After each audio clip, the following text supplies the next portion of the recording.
এক নরেন্দ্র যখন অপারেশন সিঁদুর নিয়ে পাকিস্তানের উদ্দেশ্যে রণহুঙ্কার ছাড়ছেন, আরেক নরেন্দ্র তখন সেই অপারেশন সিঁদুরকে নাটক বলছেন।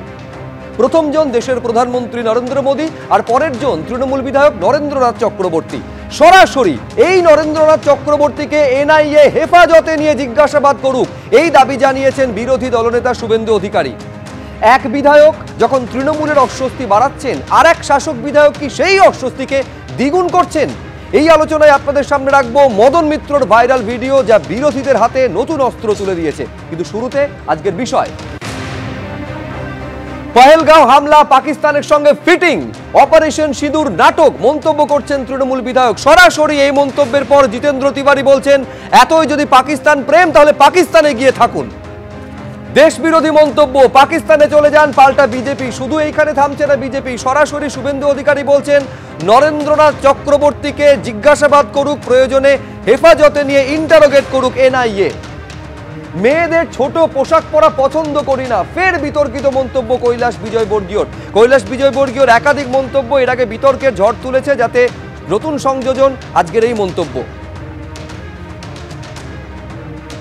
প্রধানমন্ত্রী কি বিজেপি নেতার এই মন্তব্য সমর্থন করেন? এই প্রশ্ন তুলে সরব হয়েছে তৃণমূল। কিন্তু শুরুতে আপনাদের দেখাতে চাইবো যে বিতর্কটা ঠিক কোন জায়গা থেকে শুরু হয়েছে। যে অপারেশন সিঁদুর আজকে 1 মাসে পড়লো, আজকে জম্মু থেকে দাঁড়িয়ে যে অপারেশন সিঁদুর নিয়ে একেবারে পাকিস্তানকে গত 1 মাস আগে 6 তারিখে 6 মের ঘটনা স্মরণ করিয়ে দিচ্ছেন প্রধানমন্ত্রী নরেন্দ্র মোদী, সেই অপারেশন সিঁদুরকে নাটক বলছেন এই রাজ্যের শাসক দলের তৃণমূল বিধায়ক। তিনি বলছেন অপারেশন সিঁদুর নিয়ে একটা যুদ্ধ খেলা চলছে। শুধু এখানেই থামছেন না, নরেন্দ্রনাথ চক্রবর্তী বলছেন যে পেহেলগাঁওতে যে হামলার ঘটনা ঘটেছিল সবটা ছিল পাকিস্তানের সঙ্গে ফিটিং। কি বলেছেন দেখুন। যে কিভাবে সিঁদুর খেলা শুরু করেছে বিজেপি সরকার, গোটাটাই যুদ্ধ খেলা, গোটাটাই নাটক। পাকিস্তানের সঙ্গে ফিটিং করেছে। একদল দুষ্কৃতকারী চলে এলো পহেলগাঁওয়ে, কিন্তু তার 3 দিন আগে সব প্রোটেকশন তুলে নেওয়া হয়েছে। 27 জনকে গুলি করে মারলো। আর গুলি করার আগে কি বললো? बोला आप हिंदू है दुम, आप सिंदूर पहनते हैं दुम, आप कलमा पढ़ने जानते हैं दुम। এই গল্পগুলো তো আপনারা সবাই জানেন। এরা সিঁদুর খেলতে নেমেছে, কিন্তু এই সিঁদুর বাঙালির রক্তে। এই সিঁদুরকে নিয়ে যদি খেলা করে তাকে উচিত শিক্ষা দিতে হবে। বলতে হবে মায়ের সিঁদুর নিয়ে যারা খেলা করে তাদেরকে ডাস্টবিনে ছুঁড়ে ফেলতে হবে। দুষ্কৃতকারীদেরকে তো এখনো খুঁজে পেল না। আসলে কখনো খুঁজে পাওয়া যায় না, কারণ এটা একটা গেম প্ল্যান।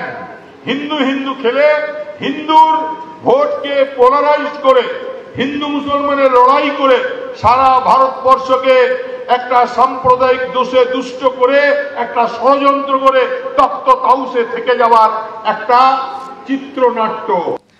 আর এই মন্তব্য সামনে আসার পর একাধিক থানাতে বিজেপির তরফে যেমন অভিযোগ দায়ের করা হয়েছে, শুভেন্দু অধিকারী তিনি সরাসরি পোস্ট করে বলছেন এই মন্তব্যের তদন্ত এনআইএ করুক, প্রয়োজনে এই নরেন্দ্রনাথ চক্রবর্তীকে হেফাজতে নিয়ে যেন জিজ্ঞাসাবাদ করা হয়। কি বলেছেন বিরোধী দলনেতা দেখুন। নরেনকে এনআইএ ডাকা উচিত।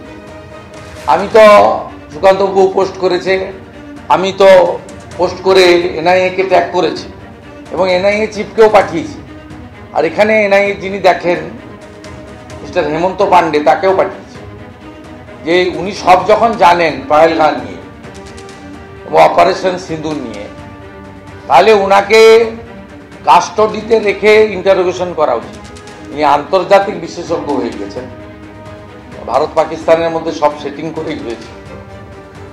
মালের দায়িত্ব আরো বলেছেন যখন, এবারে আপনাকে প্রমাণ করতে হবে। আমার একেবারে স্পষ্ট প্রশ্ন থাকবে রাহুল চক্রবর্তীর কাছে। এই 2 দিন আগে বিশ্বের একাধিক দেশে যে দলের ইনি বিধায়ক, সেই দলেরই সর্বভারতীয় সাধারণ সম্পাদক, একেবারে all party parliamentary member delegation বিদেশে গিয়ে ভারত সরকারের এই অপারেশন সিঁদুর নিয়ে প্রত্যেকটা পদক্ষেপের পাশে আছি, জঙ্গিবাদ সন্ত্রাসবাদের বিরুদ্ধে কঠোরতম আঘাত হানা হবে, এইটা স্পষ্ট করে দিয়ে এলেন। আমি বলছি তারপরে একজন দায়িত্বশীল নেতা, যিনি একজন জনপ্রতিনিধি, তিনি বলছেন যে পেহেলগাঁওয়ের ঘটনা সবটা ছিল পাকিস্তানের সঙ্গে ফিটিং, অপারেশন সিঁদুর নিয়ে আসলে খেলা করছে কেন্দ্রের সরকার।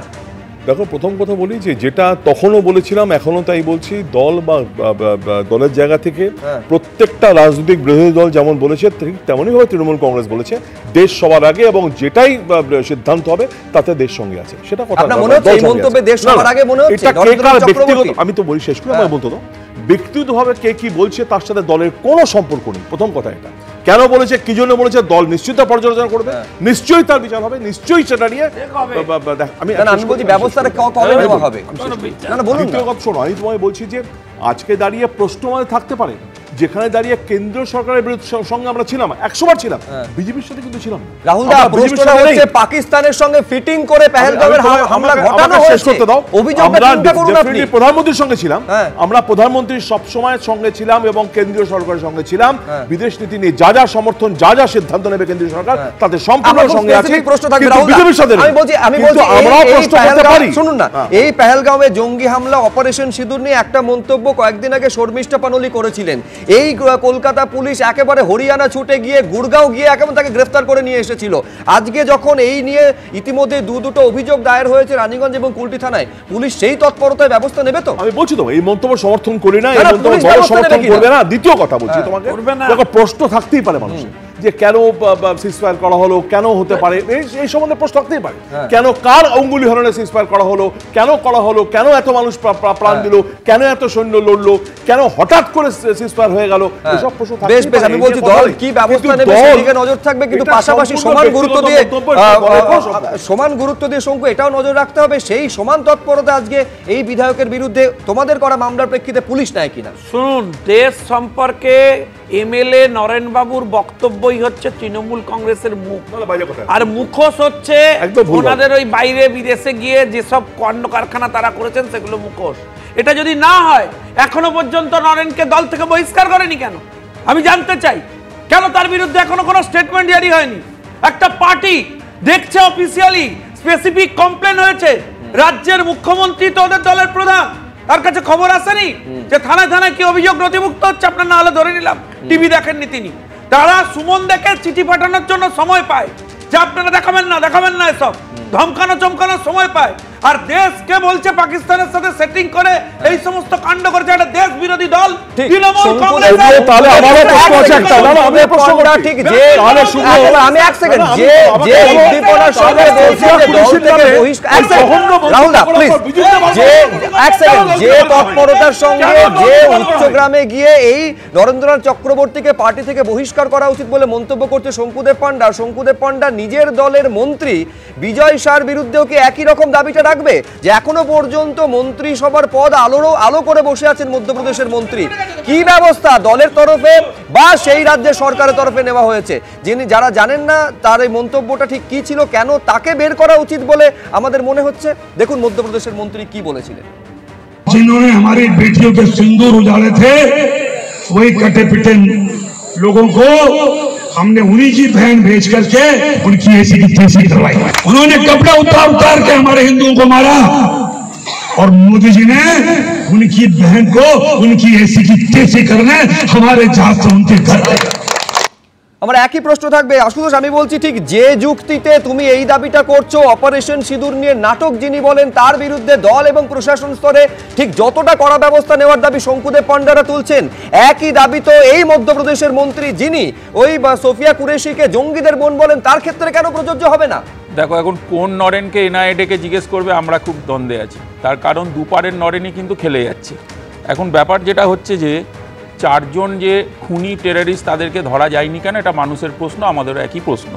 দুই, খুব কারেক্টলি বলেছ যে একজন সাংবাদিক সুমন দে, আমি সাংবাদিক হিসেবে বলতে চাইছি, তার ঘর অবধি চিঠি আসছে যাতে কিছু দেখানো না হয়। আমি বুঝতে পারছি না রাজ্যের পুলিশ যদি কমপ্লেন পেয়ে থাকেন যারা এইসব কুকথা বলছেন এবং বিজেপি তৃণমূল, আমি খুব দায়িত্ব নিয়ে একটা কথা বলছি এই চ্যানেলে, এই তৃণমূলের প্রশাসন বিজেপির কোনো নেতাকে অ্যারেস্ট করে না, আর বিজেপির প্রশাসন তৃণমূলের কোনো নেতার এগেইনস্টে অ্যাকশন নেয় না। এটাই পশ্চিমবঙ্গ এবং বেসলেস আপনারা বলেন, আপনারা তৈরি করেছেন বেসলেস ভারতবর্ষ, আপনারা তৈরি করেছেন, ওই জন্য বললাম আপনারা সেটিং করেন, সেটিং শুধু করেন না বেঁচে দিয়েছেন দেশকে। বলতে দিন, এখানে কথা না বলে চুপ করে বসুন, বলতে দিন। মধ্যপ্রদেশের যে মন্ত্রী তাকে আপনি দল থেকে তাড়িয়েছেন। সোফিয়া কুরেশির নামে যে কুকথা বলেছে, এই যে নরেনবাবু তৃণমূলের এমএলএ, দল থেকে তাড়ানো হয়েছে। এই বিজেপি তৃণমূল একই স্টাইলে চলে কেন? ডিএনএটা এক। ডিএনএটা নাগপুরে আছে, ডিএনএটা নাগপুরে আছে, ডিএনএটা নাগপুরে আছে। ওজন্য আমরা খুব পরিষ্কারভাবে বলেছি এই বিজেপিকে, এই বিজেপি তৈরি করেছে সিচুয়েশন, ভারতবর্ষের সিচুয়েশন তৈরি করেছে এবং তৃণমূল এখানে সেটাকে প্রশ্রয় দিচ্ছে।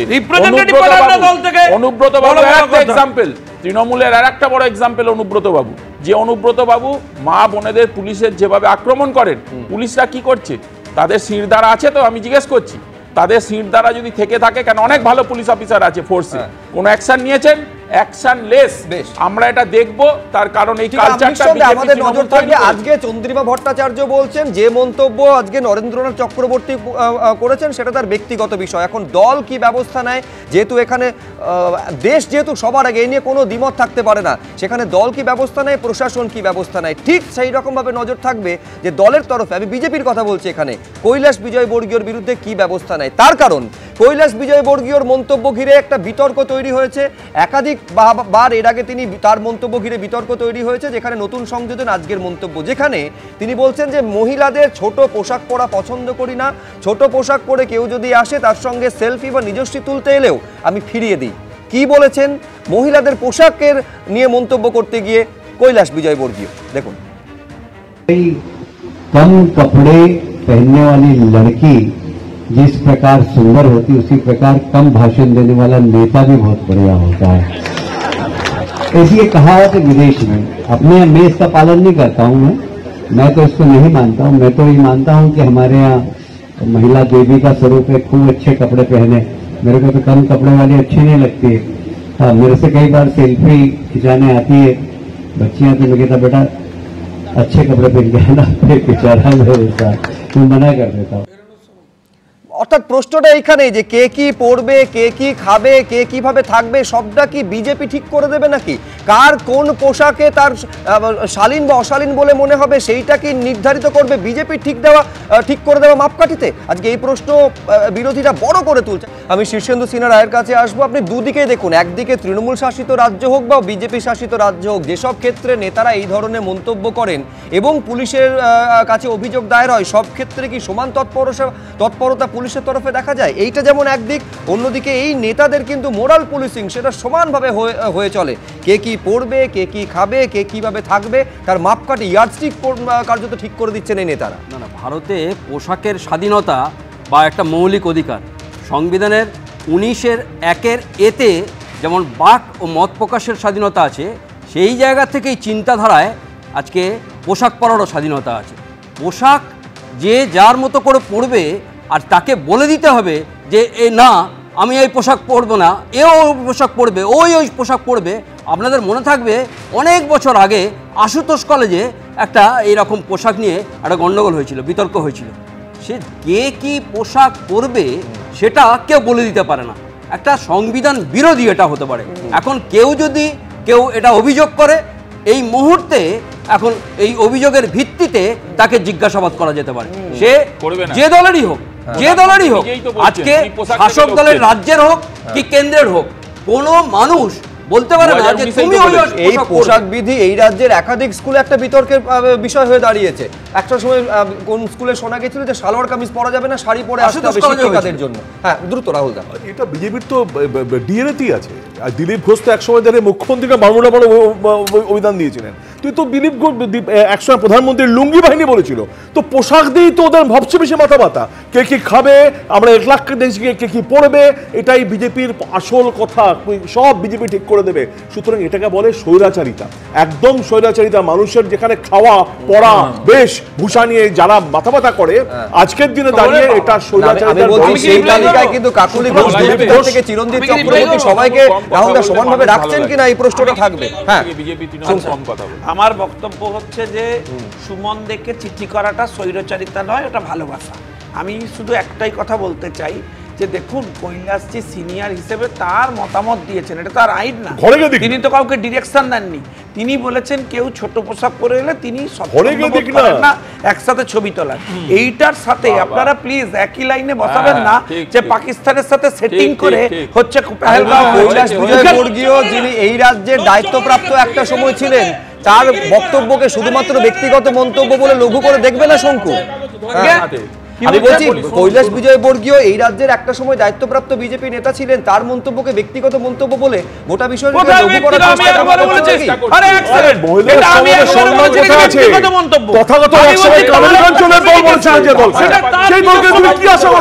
তিনি বলতেই পারে। শঙ্কু কি বলবে? কামিনী কাঞ্চনকে নিয়ে কথা বলুন, কথা বলছিলেন, আগে ছোট ছোট কথা বলুন, আরে ছোট ছোট কথা বলুন না, আরে ছোট ছোট কথাগুলো বলুন কবে?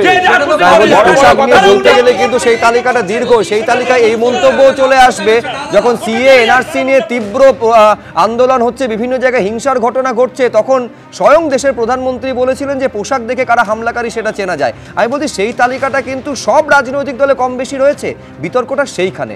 একটা ছোট্ট বিরতি নেব, বিরতির পর বিতর্কের আরেকটা অংশ যেখানে শাসক দলের বিধায়কের নাম জড়িয়ে গিয়েছে, কিভাবে দেখাবো।